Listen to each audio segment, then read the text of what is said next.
Welcome guys to another chess analysis, and today we'll be taking a look at how an 11-year-old Judit Polgar managed to beat her first grandmaster. And now for those of you who do not know, Judit is probably the closest example we have to a real-life Beth Harmon.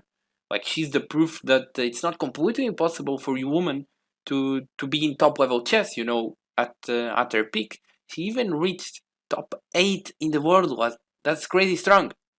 But yeah, in this game, like I said, she was only 11, and here she beat her first GM, which, well, an 11-year-old beating a GM at the time was kind of unthinkable. And the victim here was Lev Gutman. He was a very strong opening theory expert that actually helped legendary player Victor Korchnoi in his World Championship match. But he was so frustrated after losing this game that something really weird happened after, but don't really take my word for it. Let's hear the legend herself.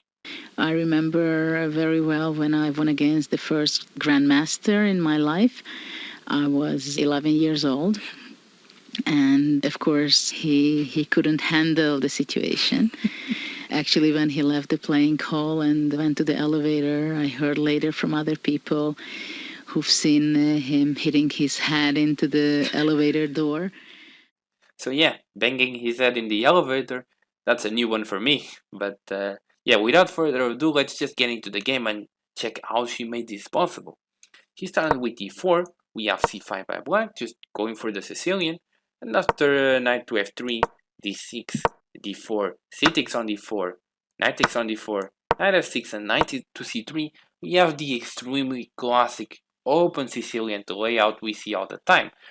Like in this position, obviously black can go a6 for the Najdorf, you can go e6 for the Scheveningen, you can do g6 for the dragon, and yeah, he has a lot of options here, and he decides to go for e6, keeping his options open, and yeah, he basically has a very classic plan of playing bishop to e7 and just castling, which is exactly what happens in the game.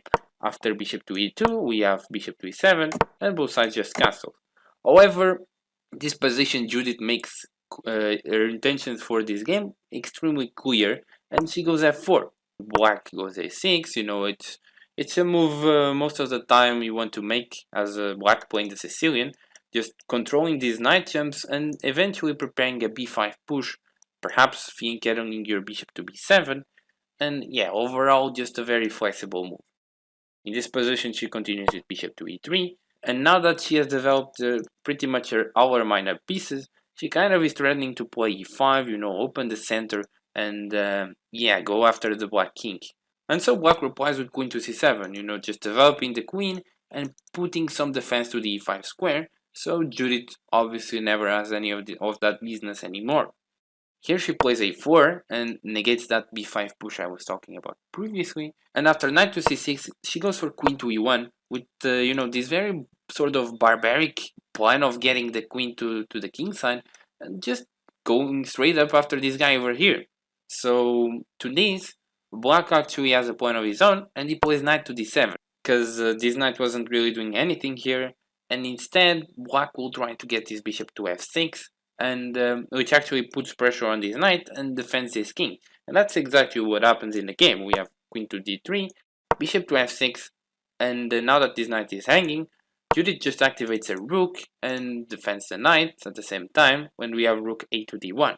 Now here black continues with rook to b8, saying that it is not a good idea to take this knight because otherwise black would take with the pawn, open this amazing funnel for the rook, and yeah, might possibly have some problems because white couldn't really play b3, otherwise maybe there would be some problems with these knights, and yeah, it would be shaky. But Judith doesn't really care.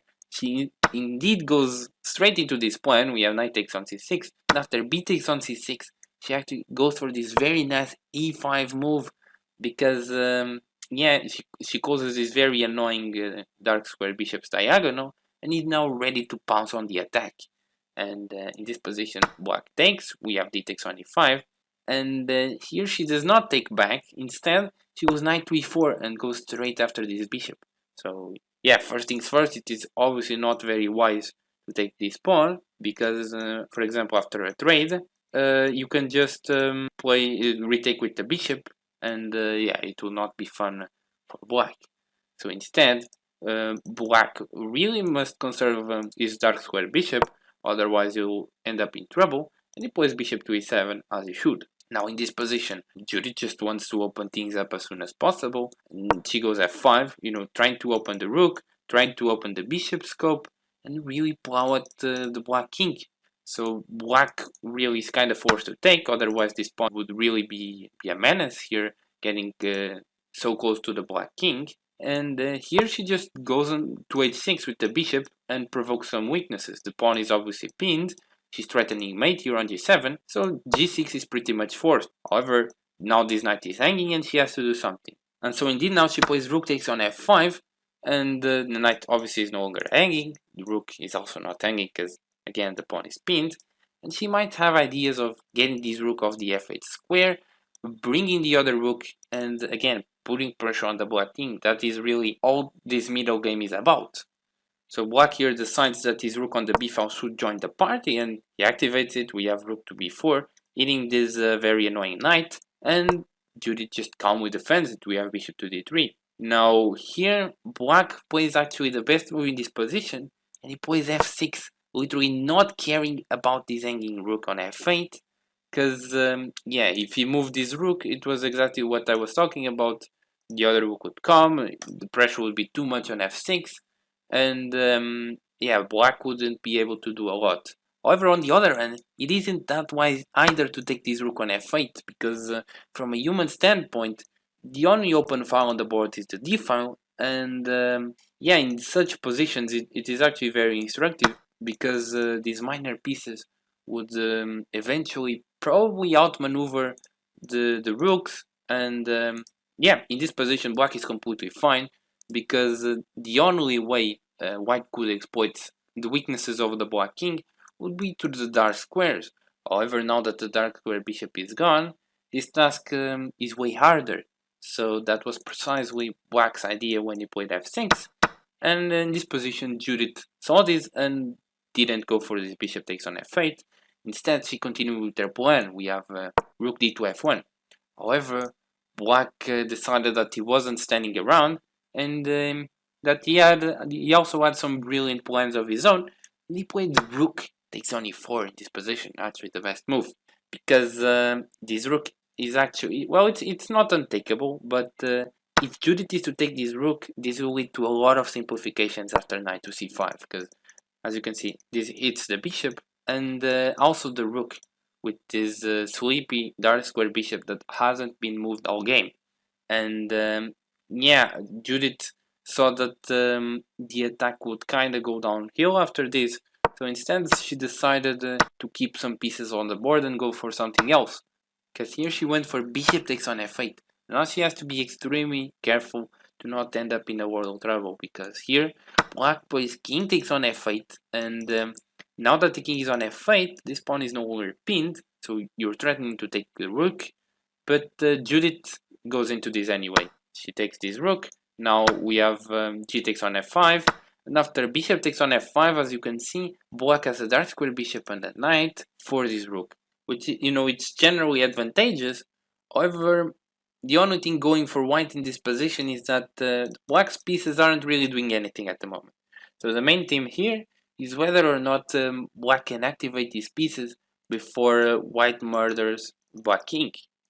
And in this position, though, black probably lands the best plan that he could take here, and he actually goes for knight to b6, which is sure, after bishop takes on h7, which happens in the game, he's giving a pawn, and it comes with a nasty threat of queen to g8 mate. However, this opens the line square bishop, and after bishop to e6, just putting the bishop in an incredibly nice square, also protecting mate, black seems to be on the right track to activating his pieces. Judith here simply plays bishop to e4, her bishop wasn't really doing anything on h7, and now she probably has ideas of playing queen to h4 and infiltrating on the back rank now that she's removed the bishop.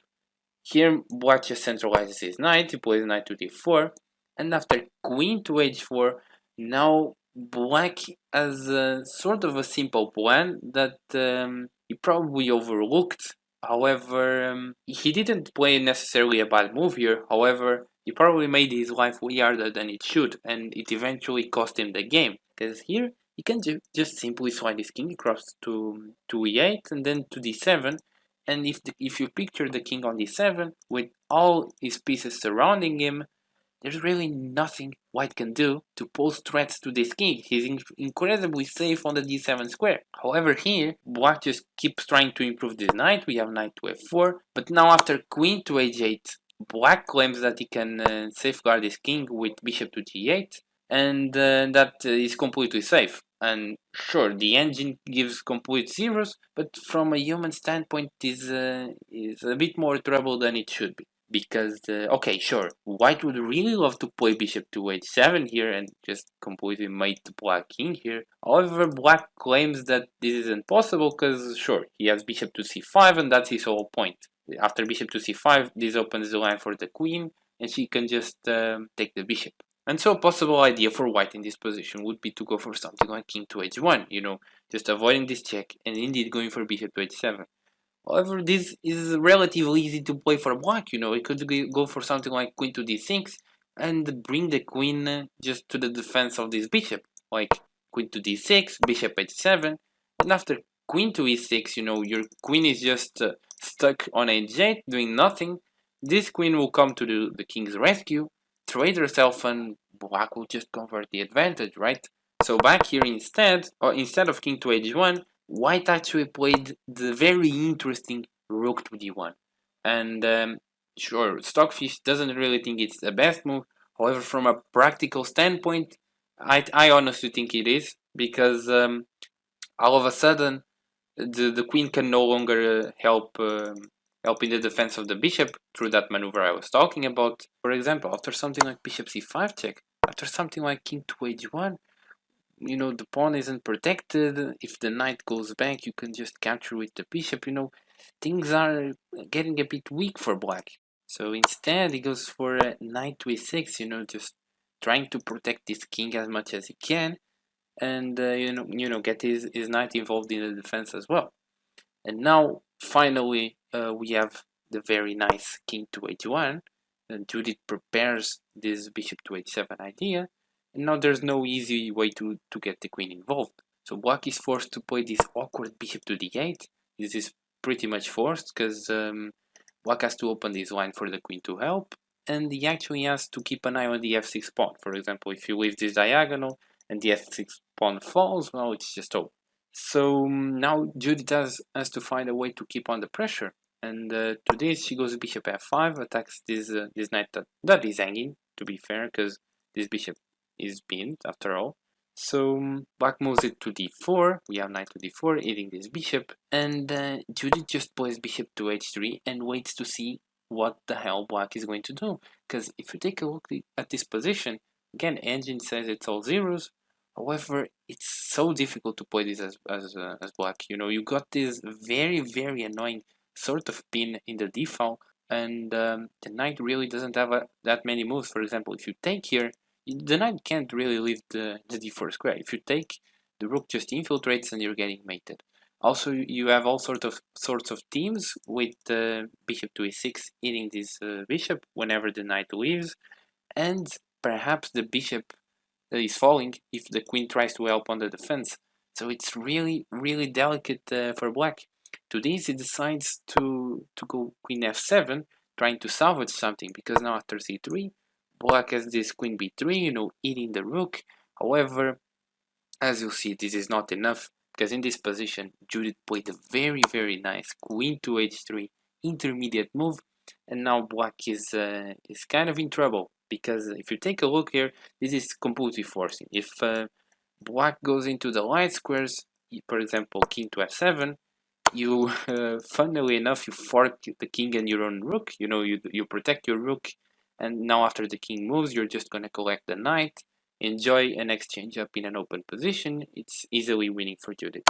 Same thing for king to e8. So instead, black tries his luck with the dark squares. He goes king to e7. However, now black has a different kind of problem, because Judith plays rook f1, and now all of a sudden you have two major threats, and black can't really parry both of them at the same time. he decides to save the knight. He goes knight to e6. However, now just queen takes on f6, and black is filled with light squared problems again. Like, for example, if king to e8, white can actually play this very nice queen to g6, just forking the king and the bishop, and the king cannot help because this file isn't available, right? And if he tries going to d7, well, this is actually a fork after the queen goes to g7 because the knight is pinned. So yeah, black is really doomed on the light squares here. So it decides to try his luck again with the dark squares. He goes to d6. However, now a lot of things win here, and Judith probably chooses the simplest because after bishop takes on e6, removing the knight that was defending this bishop, there's pretty much nothing black can do here, and it was in this position that he resigned the game because yeah, he's just dead. For example, if you take the bishop with your queen, this bishop is falling.